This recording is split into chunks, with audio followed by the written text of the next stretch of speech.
Bueno, hay mucho que analizar y quiero darle la bienvenida y le agradezco a Augusto Álvarez Rodríguez, analista político y director de A3RNet, que esta noche está con nosotros. Augusto, ¿cómo te va? Claudia, muchas gracias por la invitación. Un gusto estar contigo acá. Varios temas. Te vi en una entrevista hace minutos y empiezo por esto. La designación de quien era premier hasta hace no mucho, que renunció el señor Adrián Sen, hoy colocado en otro puesto, en la ONU. ¿A ti meritocráticamente te parece que Adrián Sen cumple en todo caso la posición a cubrir en la ONU? Lo que creo es que primero es legal, ¿no? Pues la presidencia de la República tiene hasta 20% de embajadores que le llaman políticos, pero que son gente que no es de la línea de carrera. Si por mí fuera, yo diría que lo mejor es que sean de carrera y en cargos tan complicados como es Naciones Unidas, donde tienes que jugar a la vez con tantos temas a la vez, a un diplomático de carrera de repente lo va a hacer mucho mejor. Pero también es cierto que las delegaciones tienen un embajador que le da línea política y tiene ese equipos, y Torre Tales tiene un estupendos cuadros para todos los temas. Entonces, pensaría, es alguien que se la jugó por la presidenta, tiene la confianza política de ella. Yo diría, mira, no es, si me dijeras que nombraron al primo de Nicanor o con el que juega bochas Nicanor, diría, ya no se pase. Pero Adrián Sen tiene una carrera, es abogado, ha sido embajador de la OEA antes. Sospecho que va a estar a la altura de lo que este gobierno quiere. Claro, lo que es indiscutible, lo que no podemos dejar de lado es hacer esta suerte de análisis de favorecimiento, sí, político, porque si algo creo, y en algo hemos coincidido varias veces, es que la presidenta sí necesita un círculo de contención, un círculo al que premia usualmente, ¿no?, esta lealtad en la que se ven involucrados varios de sus ministros que terminan siendo casi voceros, escuderos de ella. verdad. ¿Y esto es lo que ha pasado con Adrián Sen nuevamente? Sí, bueno, es alguien que es de su círculo, que el hecho de que saliera de la PCM es porque quedó, pero tan desgastado, porque la verdad que dedicarte a defender a la presidenta Boluarte es una chamba complicada y que te deja como zapatilla vieja. Claro. Y entonces él se comió eso y creo que fue un error de él el dedicarse con más entusiasmo a ser como el abogado de la presidenta Boluarte cuando ella tiene un abogado como el señor Portugal, que es un muy buen abogado, que la defiende muy bien, y no separar las cosas y volverse más estar al frente del gabinete. Pero en fin, fue lo que le pasó y se desgastó muchísimo, ¿no? Sí. Bueno, pero el desgaste te demuestra en este caso que no pasa factura, en este gobierno por lo menos, porque ella sigue con esta suerte de reciclar, ¿no es cierto?, a quienes le jugaron a favor y colocarlos en ese tipo de puestos. Sí, es un reciclaje, sin duda. Y la figura política de Adrián Sen pues no sale bien, sale muy gastada. Ese es un gobierno de 2% de aprobación de la presidenta. Sí. Eso es una carga, es un anda fuerte, ¿no? No estás llevando a un presidente popular, una presidenta que goce de simpatía, no, es una presidenta que su aprobación podría ser 0% técnicamente, aunque ella diga que le molestan las encuestas y los periodistas y todo, pero es una presidenta muy popular. Ser presidente del Consejo de Ministros, el parachoques de esa presidenta, es una chamba complicada. ¿De qué va este puesto, no? Y lo pregunto porque el ex canciller González Olaechea tiene una preocupación, y es que el señor Adrián Sen no habla ni inglés ni francés. Dice él que esto podría ser sin duda un inconveniente para el desempeño del cargo. Bueno, seguramente lo limita el cargo. Ahora, en Naciones Unidas es un lugar donde los idiomas te manejas con traductores por todo lado. Me sorprende, ¿no?, que... me sorprende que justamente para este cargo en Naciones Unidas, donde además el intercambio es otro a todo nivel, a nivel internacional, no haya sido considerado esto como requisito. Bueno, no sé si los requisitos son los idiomas en los embajadores, pero sería bueno, ¿no? Y de hecho, en Torre Tagle preparan a los embajadores para que sepan desenvolverse. Sería lo mejor tener, por ejemplo, hemos tenido un embajador como Gustavo Mesa Cuadra antes en Naciones Unidas, y es alguien muy preparado, con una trayectoria muy fuerte en el manejo diplomático. Pero yo te insisto que por algo la ley le pone una cuota de embajadores políticos para satisfacer, premiar gente. Pero también deberíamos olvidarnos de esta idea de que las embajadas son recreos, ¿no?, que te mandan de vacaciones a un resort y que la gente que va a trabajar y saber las metas cuáles son, a qué se comprometen. Esta idea, te dan una embajada, es como, te sacaste la lotería. Sí. Bueno, vamos a ver, y seguramente hasta pasa desapercibido, ¿no?, lo que va a hacer en la ONU. Va a ser, de hecho, un paréntesis de respiro después de lo caótico que ha sido su premierato. Sin duda. Y, Sin duda, se va a despertar cada día diciendo, Se va a despertar felizmente no diciendo, tengo que salir a gracias. defender a Dina Boluarte hoy día. Sí, sin duda. Bueno, vamos con otro tema, Augusto, y algo que preocupa es el apoyo y el respaldo que le están dando los congresistas a el proyecto de ley sobre la neutralidad electoral. De hecho, el apoyo es importante, son 10 las bancadas. Hay quienes evidentemente han salido al frente a decir, no, esto no hace sino desgastar mucho más la figura congresal. Eso se refiere a cómo se deben comportar los congresistas durante la campaña, ¿no?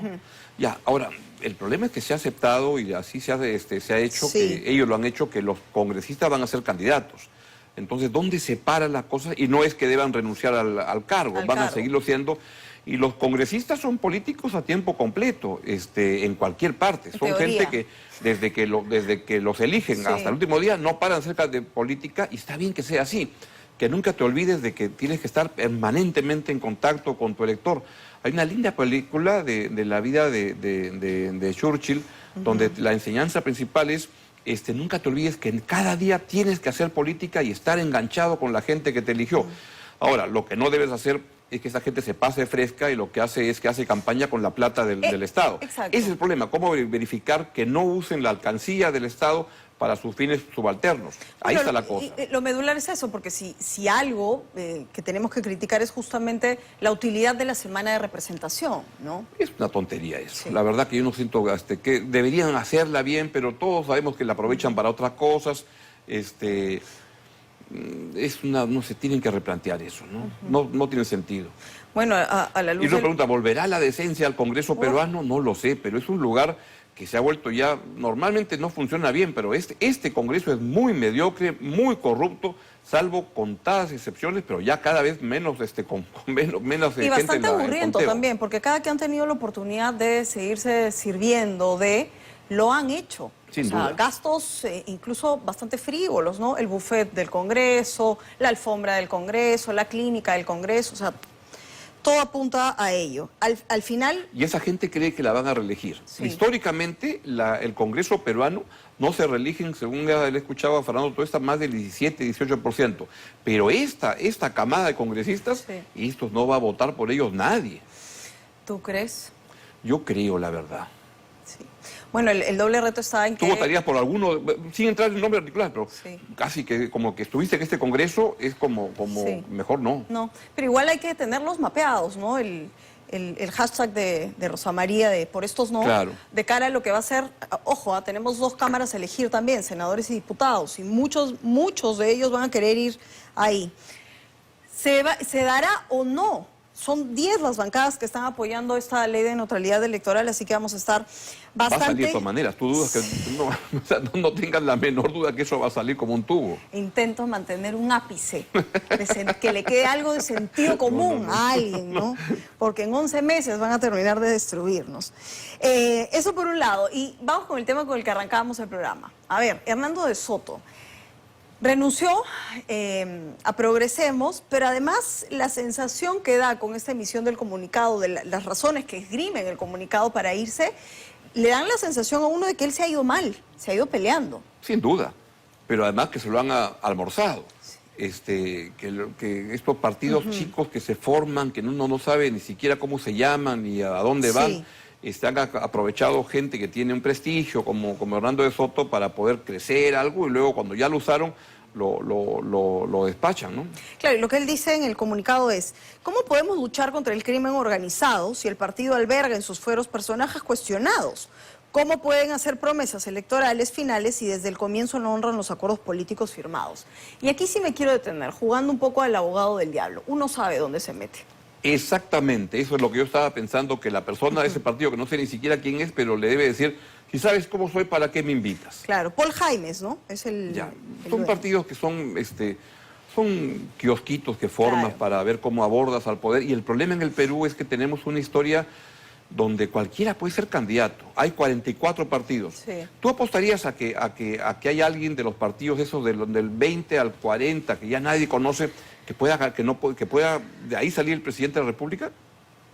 No sé. Ya desde Alberto Fujimori hasta Pedro Castillo tenemos una trayectoria de que es como comprar la lotería y de repente te la ganas. Sí, ¿no? Bueno, ahora vamos a tener una sábana que Imposible de entender y más Imposible. complicada porque además no hemos votado en el Perú desde el año 1990 por Senado y por diputados.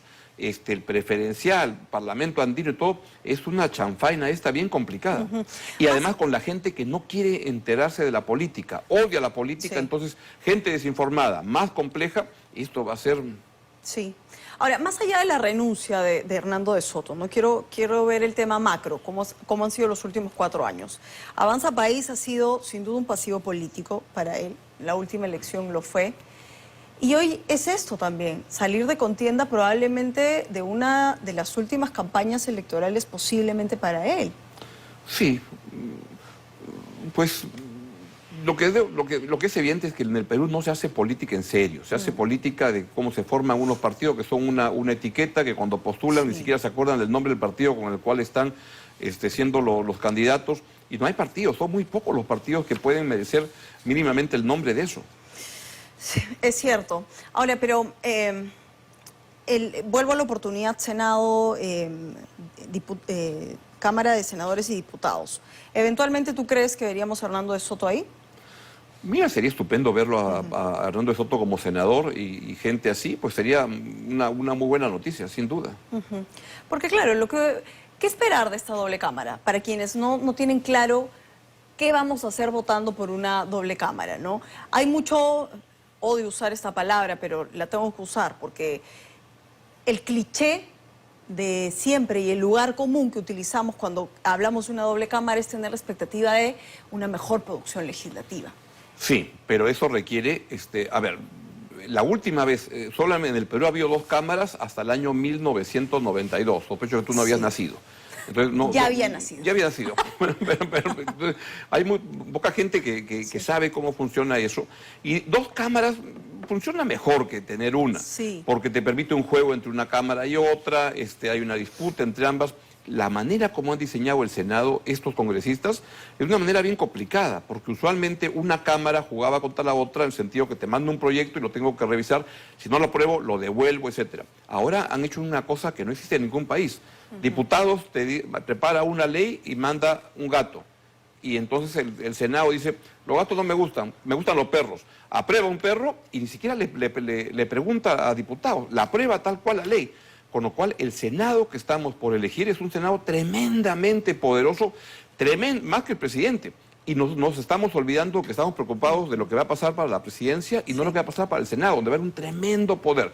Ahora, 2 cámaras es mejor que una. Pero si tú le metes el insumo del congresista promedio que tenemos hoy en día en el Perú, arma 7 cámaras y eso no funciona. Y no funciona, sin duda. A propósito de lo que funciona, vamos a ir con una nota y era el tema que poníamos también al inicio. Rafael López Aliaga le ha enviado una iniciativa al Ejecutivo respecto de enviar, ¿no es cierto?, reos al SECOT, al Salvador. ¿Cuán viable es esto y cuánto análisis hay ya desde el Ejecutivo? Veamos la nota y la comentamos. Vale. La propuesta de trasladar a reos peligrosos a la megacárcel de El Salvador nuevamente se encuentra en debate. Los delincuentes ranqueados, los que están en Chayapalca u otros lugares de alta peligrosidad, se vayan al SECOT, al Salvador, se vayan a una cárcel de alta seguridad, que tengan pánico, ¿ya?, de ser capturados en Perú y luego ser sentenciados y ser enviados a una cárcel que es pues un infierno en vida, ¿no? Desde el Congreso también se han planteado iniciativas para enviar a internos de alta peligrosidad a este centro de confinamiento del terrorismo de El Salvador, penal con capacidad para albergar a 40.000 reclusos, inaugurado en enero de 2023, como parte de las políticas de seguridad del gobierno de Nayib Bukele. Pero ¿qué tan viable es esta propuesta? Si hablamos de viabilidad y de factibilidad jurídica, esta existe. No hay ningún óbice jurídico que pueda ser objeto de un sobrecuestionamiento para impedir que el Estado tome una medida de esta naturaleza. Sin embargo, desde mi punto de vista, solamente debería operar para traslado de cumplimiento de pena para delincuentes, reos de alta peligrosidad extranjeros, nunca nacionales. Por su parte, el exministro de Justicia, Víctor García Toma, coincide que legalmente es posible, pero aclara que el Estado debe defender la soberanía y proteger a la población, de acuerdo al artículo 44 de la Constitución.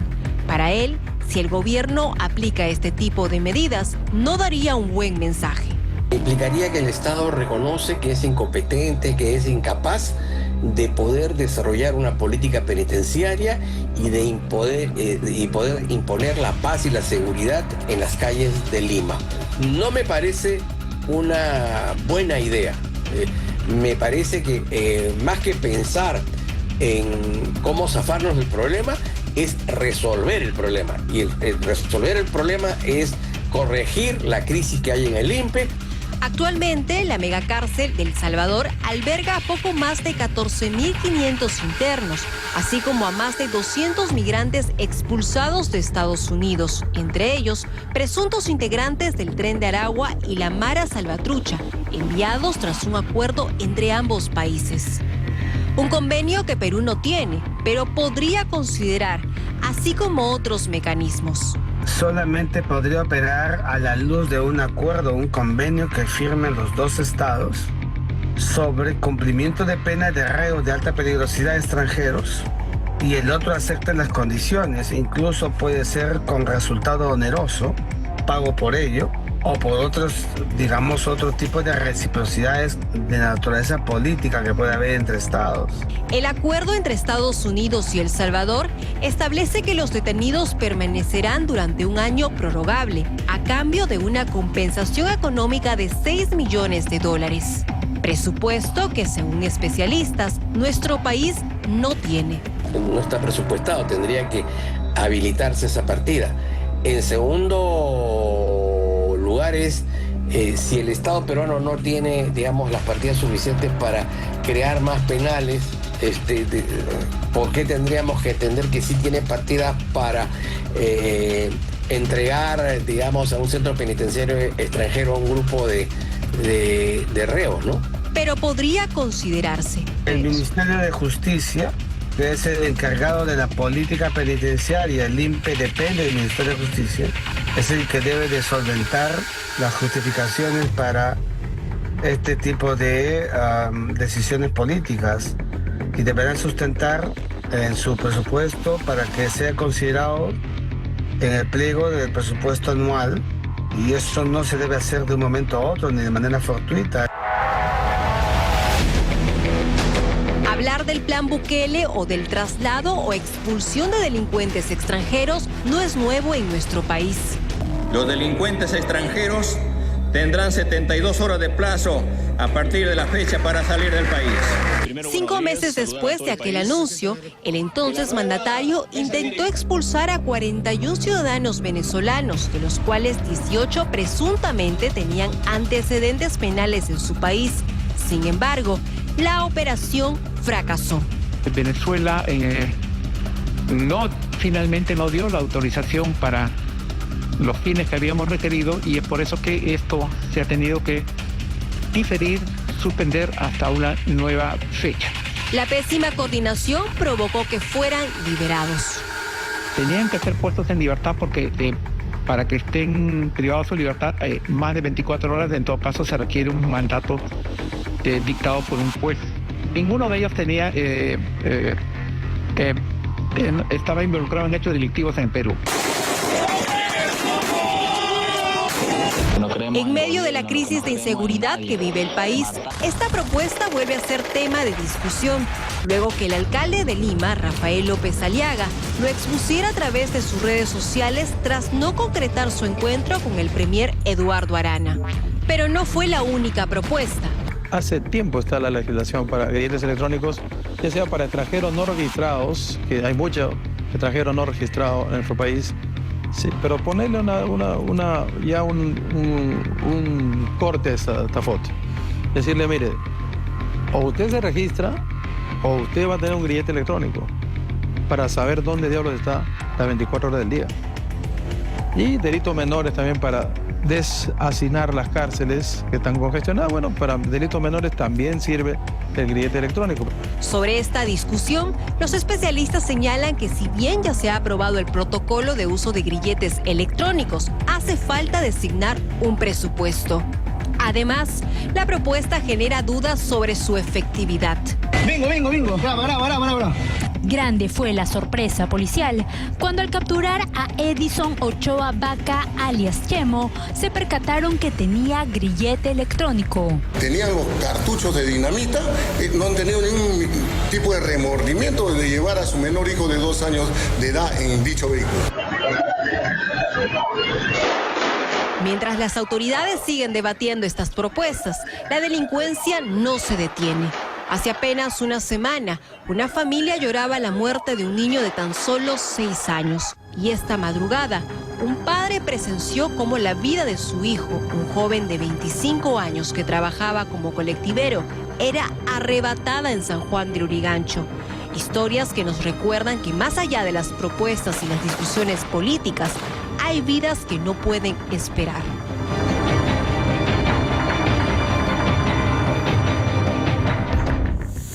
Bueno, y la propuesta se da en medio también de una semana en donde ya el TC, a través de una sentencia, amplía el periodo para desasinar penales, ¿no? 5 años más.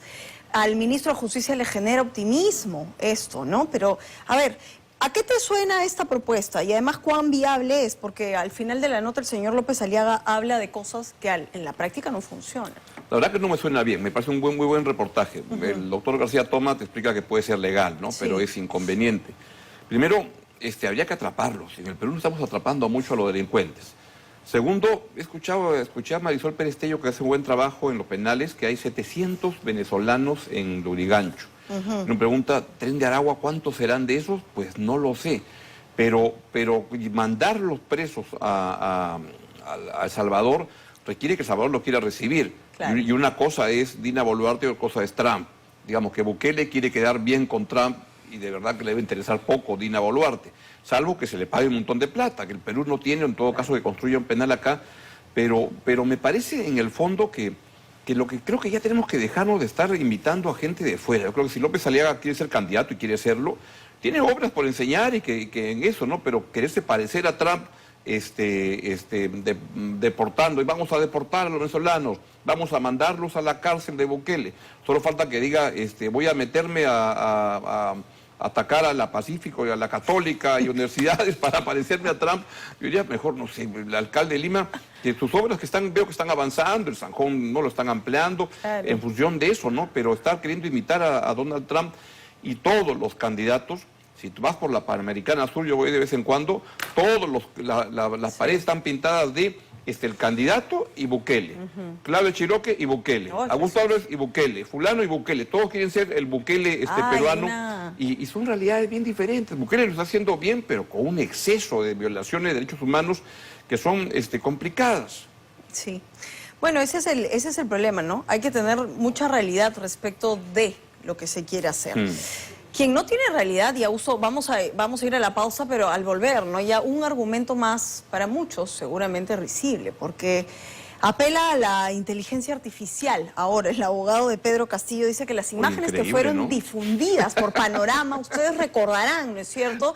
Esta secuencia de imágenes del día del golpe de Estado, él dice que se ha usado inteligencia artificial, así que lo comentamos a la vuelta, no sé.